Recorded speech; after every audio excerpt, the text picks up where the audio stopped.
What's up, you guys, and welcome back to Culture Shocks with Stefan and Fredrik. Yes, we are going to call this the season finale for season 1. Boom. We're going to talk about my recent trip to Barcelona. Yeah. First of all, I just want to take the time to apologize because last Wednesday there was no episode, and I understand that all of you were sitting on your phone scrolling and looking for it.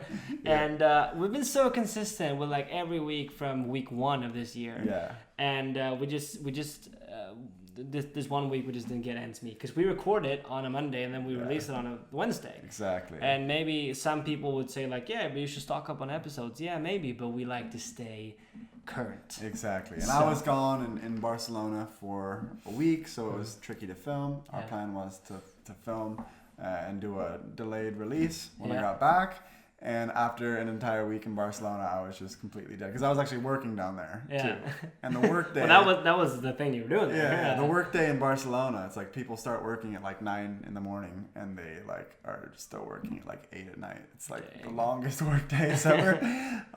It's a different culture. That's completely. I mean, they're more like relaxed throughout the day. Like they'll take a couple hours for lunch. They're like, it depends. Like sometimes it's a super fast day, and you're just never having any sort of break. But like, I don't know, you'll meet for breakfast at like 9, you have a nice lunch around like 3, you're having dinner after work at like 10:30 or 11. I'm like, I'm coming from Sweden, I have dinner at like 5 or 6, what's going on here? So, I mean, just going from like having my routines and everything in Stockholm, doing the same things, intermittent fasting, getting up, having my lunch at like 12 or 1, and then you dinner went at like straight 6. down to bad habits. I just like completely like, my world got turned upside down. It was awesome there, but by the end of that trip of like working 12-hour days, I was just like so exhausted. I was like, I canned film the podcast. So it's more like a lifestyle then, working there. I feel like. Well, it's funny because like all the people that work in our Spanish office, they think that the people in Sweden think they don't work hard. So they're always telling me, are you going to go back and like tell the people in Sweden that we actually work hard? I'm like, yes, we work very hard here. That's funny. But it's, what would you prefer? Like, do you prefer the Scandinavian style or Swedish style of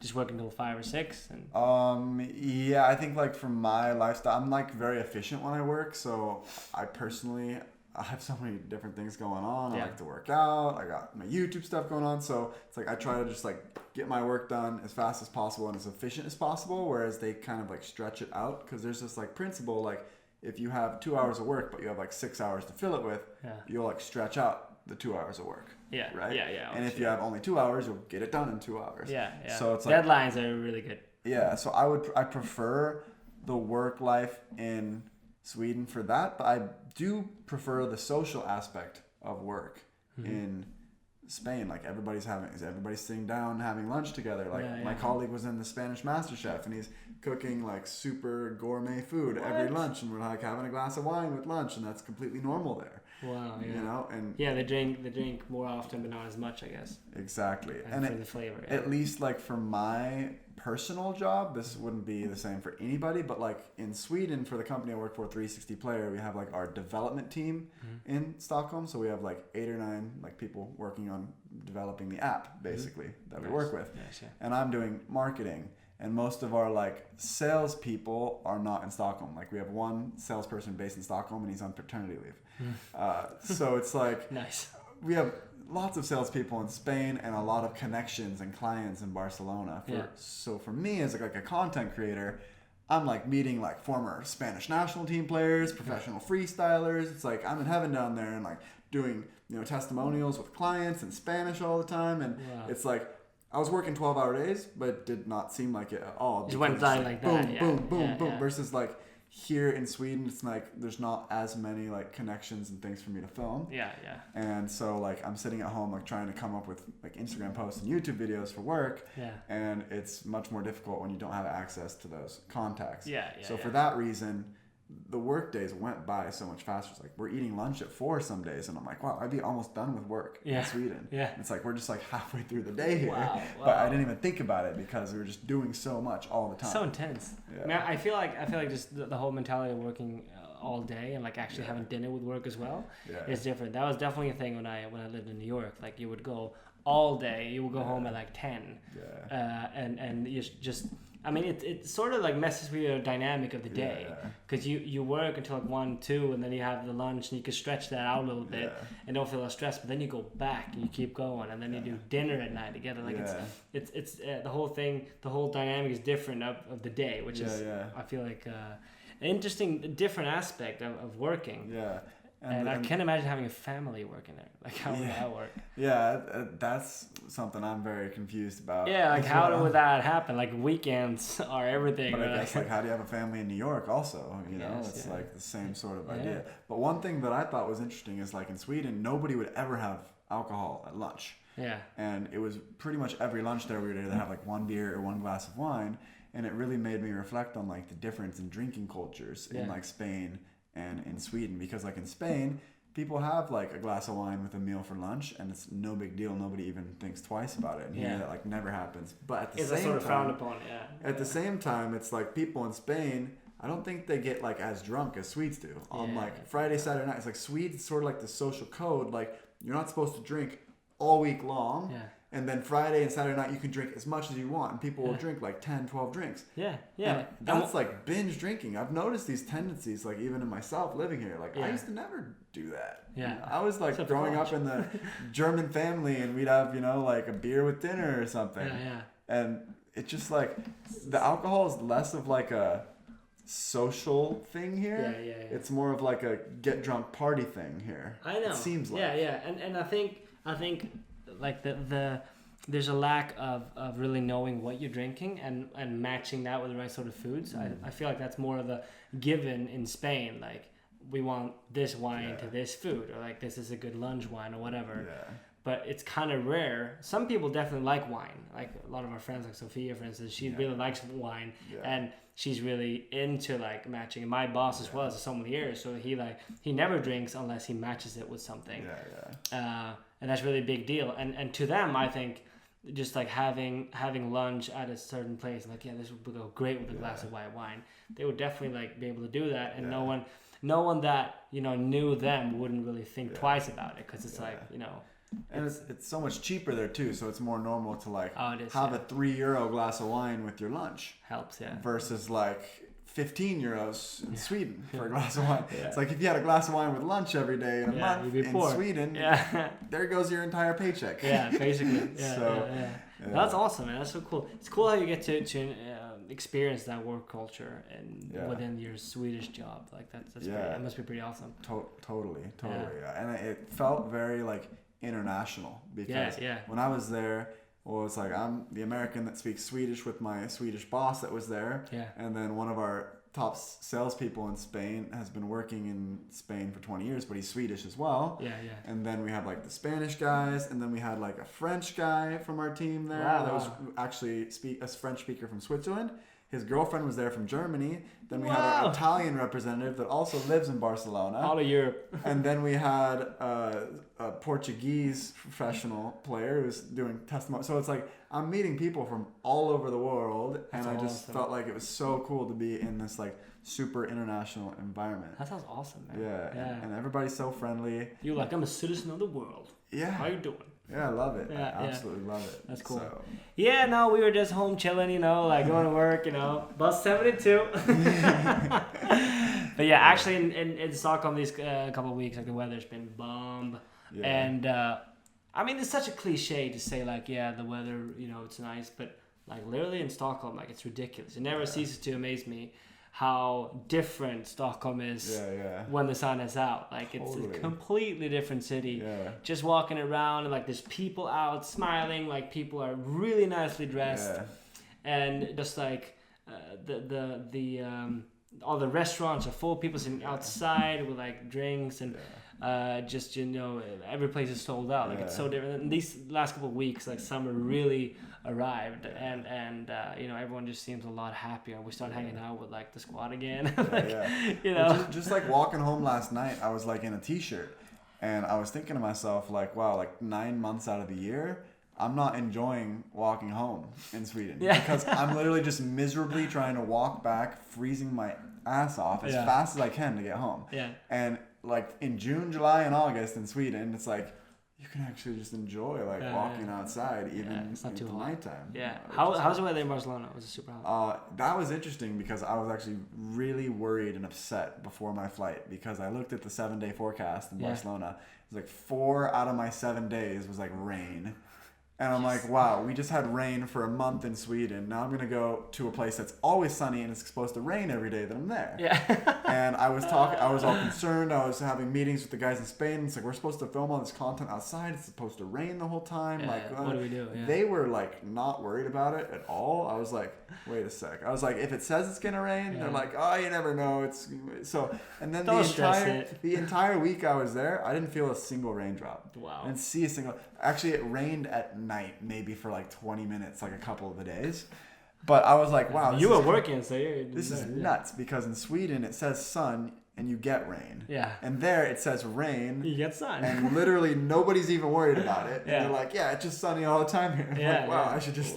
Was it hot though? Was it like 35? No, it was really nice. It was like low 20s. Really? The whole time I was there. Oh, it's so nice. And the only thing that I hated though was they still have the mask mandate like anywhere. Oh, like, yeah. You can be out hiking in a forest really? and you have to wear a mask. Wow. I don't know if this is true, but they said it was a €600 fine if you don't. So Jeez. Everywhere you go, everyone has a mask. Jeez. But then you go to a restaurant and you're allowed to take your mask off. So you see like hundreds of people sitting outside in large groups because there's no like group of 4 limit. Yeah. And nobody has masks on. And then you're like out wandering in the middle of the forest or hiking through the hills in Barcelona. You have to have a mask on.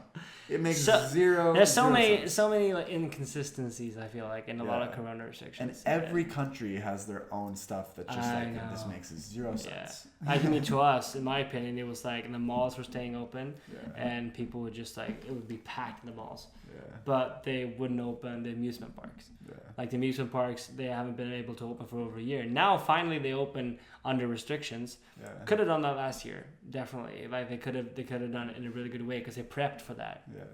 And then zoos could stay open throughout Corona, but like since an amusement park isn't like a zoo, they fall in a different category. So they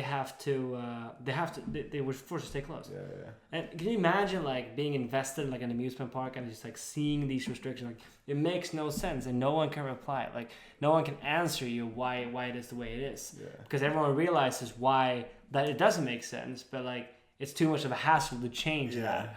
So no one does. Yeah. And I don't know, man. Of course, the more important aspects of Corona, people are dying here and there. Yes, of course. I'm not saying that. I'm just saying like these inconsistencies are like. Well, now it's like we were hanging out with some American people last night who were all like college students, so early 20s basically. Yeah. And they had all been vaccinated like back in January and February. Like Moderna. And here in Sweden, it's still not possible for our age group to get access to the vaccine, which is interesting because like there's a lot of like anti-vaxxers in America that have the option to take it that decide not to. And here in Sweden, like all the young people who are wanting to travel cannot get it. I know. So it's sort of funny. It's interesting how they were so fast in the US. And I think they allowed more vaccines.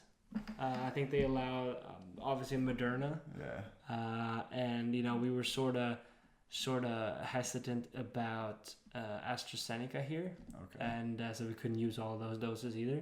We used it for 65 plus. Okay. So I think it was just different. The bar was set a bit lower in the US, I think. Okay. Well, I mean, they're rapidly returning back to life as normal. Yeah, I mean, looking at stories from like American friends, like they were back. Yeah. Clubs are packed, like arenas are packed, and that's so exciting. I'm so excited that we're going to be soon there as well. Like just I think some of that Corona gave us was perspective and just really appreciating like just to have a beer like outside in the summer sun, like a summer evening at 10, like just those small things are just such a relief to be able to experience again. Yeah, it's crazy, and I think we got off really easy living in Sweden. I mean, I think about like how much I hated wearing the mask in Spain, and I'm like, they've been doing this for over a year, almost 2 years. Yeah. And it's crazy. And they had more intense lockdowns and shutdowns and everything. So like I think we were very, very fortunate to be where we were. And I would definitely suffer wearing a mask all the time because I could feel like the lack of air and increasing headaches. And like to me, obviously a lot of people, they struggle with this every day, but like it would definitely change my life. That's one of the reasons why I think I got sick after a week in Barcelona. Like I did not think I was breathing properly. Yeah. If you add that in with like all the other factors of like a completely different lifestyle. Yeah. But that was a big like stress. There's a big change for you, I think. Yeah. In lifestyle and just obviously with the mask too. Yeah, and I started to break out around my mouth and everything, and it's so hot and you're sweating outside. Man, I would hate that. And I mean, it's one thing I can understand, like if you go indoors into a public place, but like when I'm hiking in the woods, it's so which you do a annoying. Lot. Or like in the hills. You filming on a soccer field, like obviously. Yeah. And all the kids playing soccer don't have to, so it's only the camera people that have to wear masks. Yeah. Oh I was surprised I didn't come back with like a mask tan line. That would be hilarious. Imagine coming from the dead of winter to like Spain when it's super sunny. You'd probably that would have been hilarious. Actually, that would have been ridiculous. But no, that's awesome, dude. Yeah. So interesting to get like the perspective of just the work life and also the corona aspect of in Barcelona at the moment. Totally. And just traveling there for work right now, I think is kind of fortunate on your end. You had to take like tests and stuff before, right? Yeah, exactly. Antigen test or PCR? PCR to come in, and then to come back to Sweden. I didn't need to take anything because I'm a resident here, but I was just still like kind of worried about it. So I took an antigen test just to prove if need be. Because it's still impossible for Americans to even enter Sweden. Like my parents are not even allowed to come visit me. Really? Still? You can only visit a family member if they're under the age of 18. Oh, bummer. So So anyway, hopefully when we resume this podcast for season 2, this will be a thing of the past. So exactly. Yeah, let's talk a little bit about the plan. I think so the plan is to take a few weeks, we'll see if we miss it a little break over the summer, just because when we do this, we want to do it consistent. We want to do it every week, and we want to have interesting guests, and we're going to prep for really good season 2. That's one of the things we were sort of planning, is like lining up some really great guests and starting to film some stuff with them, so we can start to work on building up a really cool season 2 for you guys, and also having Fredrik more on my main channel, because trying to produce 2 videos a week on my main channel plus the podcast every single week plus 360 player which is a full-time job. You're a busy boy. It's a very busy schedule. Hey, we manage, but we feel like we need a little break to reload and amp up for season 2. Exactly. But do follow along on Stefan's main channel, of course, because I'm going to do some cool stuff there. And then we might drop a vlog or 2 on this podcast channel too. You never know. But we do have some cool guests lined up already, and it's going to be exciting. So, but thanks a lot for following season 1 and for commenting and just listening. It's pretty awesome. Definitely. We'll see you guys in a few months on this channel. All right here, right now. All right. Bye. See ya.